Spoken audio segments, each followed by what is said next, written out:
vient maintenant à la Guinée-Bissau. Le pays traverse une crise politique depuis 3 ans. Pas moins de 7 premiers ministres se sont succédés sur cette période, dont Domingos Simoes Pereira, président du PAIGC, parti au pouvoir. Bonsoir. Bonsoir. Depuis que vous n'êtes plus Premier ministre, qui jugez-vous responsable de cette crise politique qui dure depuis 3 ans? Bon, écoutez, on peut nommer plusieurs noms, mais je pense que ça, c'est le passé. Je pense qu'on a eu 3 ans de blocage des institutions, mais le moment est arrivé où la démocratie redonne la voix au peuple bissau-guinéen. On attend que l'échéance électorale puisse clarifier définitivement qui les Bissau-guinéens chargent comme le plus responsable de la situation. Pourtant, la crise perdure, avant même les législatives. Oui, mais justement, parce que pas tous les acteurs politiques comprennent qu'en démocratie, c'est au peuple qu'il faut poser la question. Alors finalement, cette crise, elle est aussi interne au parti au pouvoir que vous représentez. Pourquoi le PAIGC vit l'une de ses plus graves crises depuis l'indépendance? Non, ça c'est l'explication que tout le monde, toute l'opposition cherche à attacher au PAIGC. Vous savez, c'est le pays qui est bloqué depuis déjà peut-être 24 ans. Par qui il est bloqué? Pour la première fois, le PAIGC a eu le courage d'affronter les problèmes, de remettre la discipline et l'ordre interne. Et qui bloque le pays aujourd'hui? Bon, je pense qu'aujourd'hui c'est très clair. C'est les éléments connus comme le groupe des 15 que finalement ont décidé de créer leur propre parti politique qui est officiel, qui est normal, mais qui se sentent toujours attachés au PAIGC. C'est un peu bizarre, non? On sort d'un parti politique, on crée notre propre parti politique, mais quand on les demande quelle est votre proposition, vous êtes là pour quoi? Non, nous sommes là pour bloquer le PAIGC. C'est un peu Et quelle est votre solution pour sortir de cette crise institutionnelle? Non, moi, d'abord, comme je viens de dire, c'est des élections. Les dernières échéances électorales étaient en 2014.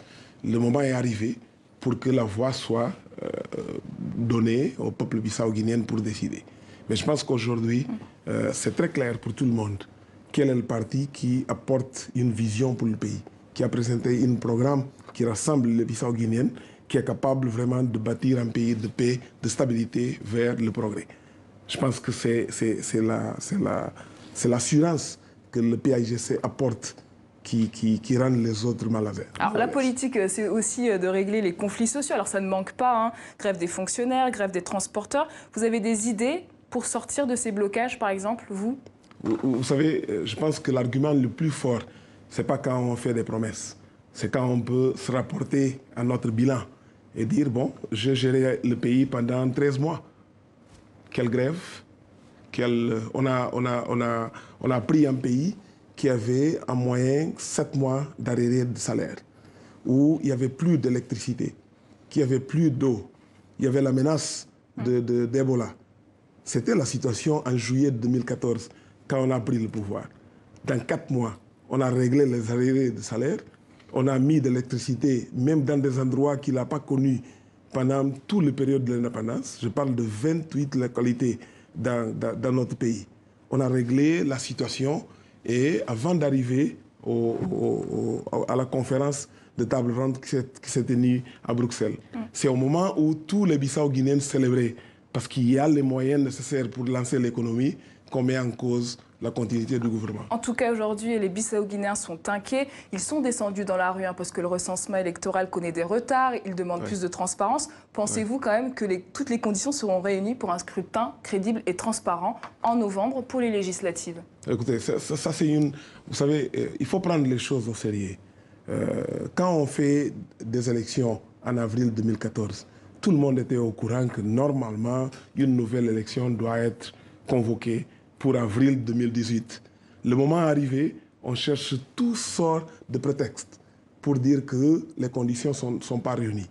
C'est ce qu'estiment certains Bissau-guinéens. Oui, il faut créer ces conditions.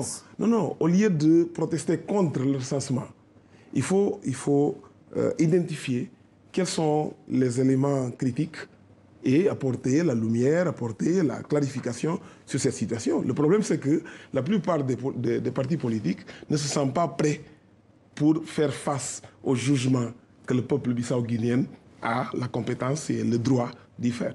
Quelques mots, l'élection présidentielle est prévue dans quelques mois. Vous serez candidat? Non, aujourd'hui, on parle d'élection législative. Je suis le président d'un parti politique dans un système qui est semi-présidentiel. Une fois. Donc, ce n'est pas prévu pour l'instant? Oui, on ne parle pas de ça pour l'instant. Merci Domingos Simões Pereira, ancien Premier ministre. Merci d'avoir répondu aux questions de TV5 Monde. Merci, mon plaisir.